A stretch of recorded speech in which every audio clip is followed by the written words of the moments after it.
¡Plomo es lo que hay! ¡Plomo es lo que viene! ¡Bala es lo que hay! ¡Malditos terroristas!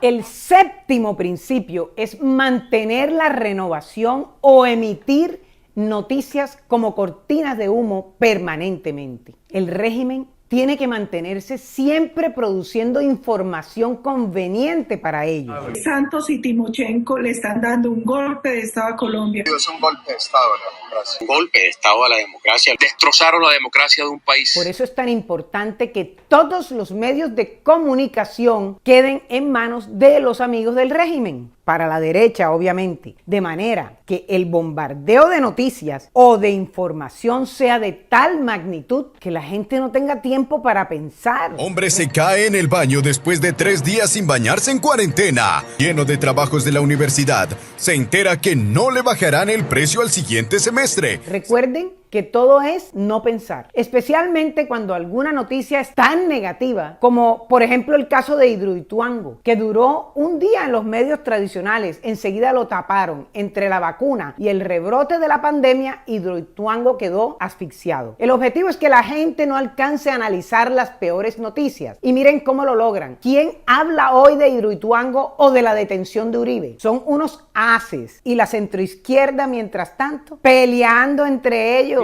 No, marica, qué amargura, qué amargura. ¿Viste lo que puso Bolívar en ley? Fue puta, lee los comentarios que me hacen. El octavo principio es el de la verosimilitud o usar verdades a medias. Se pueden decir todas las mentiras que convengan, pero con argumentos que sean verdades a medias. Ya no será la ideología de género impuesta a nuestros hijos mediante una cartilla, sino que estará en la Constitución. Para que parezcan ciertos, la idea es repetir y repetir tanto los embustes como los argumentos a medias, tanto que a la gente terminen por parecerle verdades. No entreguemos nuestro país al castrochavismo. Por ejemplo, no existe ninguna ideología que se llame castrochavismo. Sin embargo, hay muchos que discuten sobre ella y juran que es una verdad porque lo dijo su líder. A que la FARC, incorporada con unos grupos, conduzcan a Colombia al castrochavismo. La derecha se basa en que ellos saben, porque lo han probado desde la época del nazismo en Alemania, el fascismo en Italia y la dictadura de Franco en España, que la mente humana es muy fácil de engañar. Para ello el líder tiene que ser hábil, pero eso sí, no tener ninguna clase de escrúpulos. Los jóvenes desaparecidos de Soacha fueron dados de baja en combate. No fueron a recoger café, iban con propósitos delincuenciales. Noveno principio es el del silencio. Callar cuando no se tienen argumentos o silenciar las noticias que favorecen al adversario. Esto es como cuando, por ejemplo, un periodista le hace una pregunta incómoda al líder de la derecha. Este simplemente responde: próxima pregunta.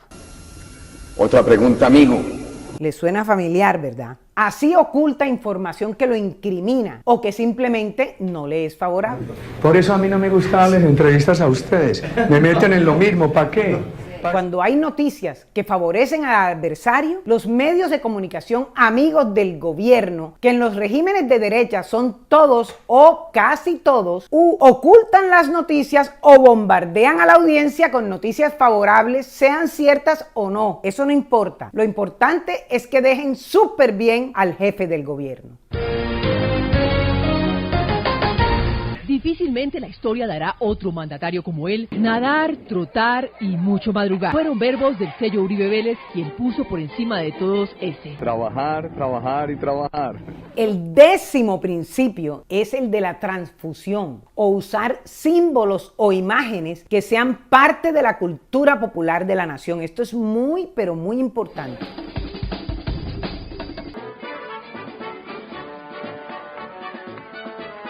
Se trata de utilizar, sean las imágenes o las ideas que culturalmente están arraigadas en la mente de la gente para crear una imagen del líder. Por ejemplo, Brasil es una nación con tradición autoritaria. Mientras nosotros nos independizábamos de España, ellos construían un imperio, tuvieron 7 décadas de monarquía. Además, 2 décadas de dictaduras militares en un país polarizado por el juicio de Lula, con un discurso nacionalista, machista, machista, sexista y de mano dura, pues eligieron a Bolsonaro. Vocês foram na lona nessa pandemia, que foi superdimensionada. Tem que deixar de ser un país de maricas. Aquí en Colombia, para la gran mayoría de la gente, ser piadoso es ser una buena persona. Y siempre es más fácil votar por un líder que sea piadoso. Por eso Uribe se arrodilló con gran fervor y devoción ante el cuerpo incorrupto del padre Marianito. Fue un mensaje para afirmar ante el pueblo que él es un fervoroso católico, a la vez muy respetuoso de las tradiciones. Manto de protección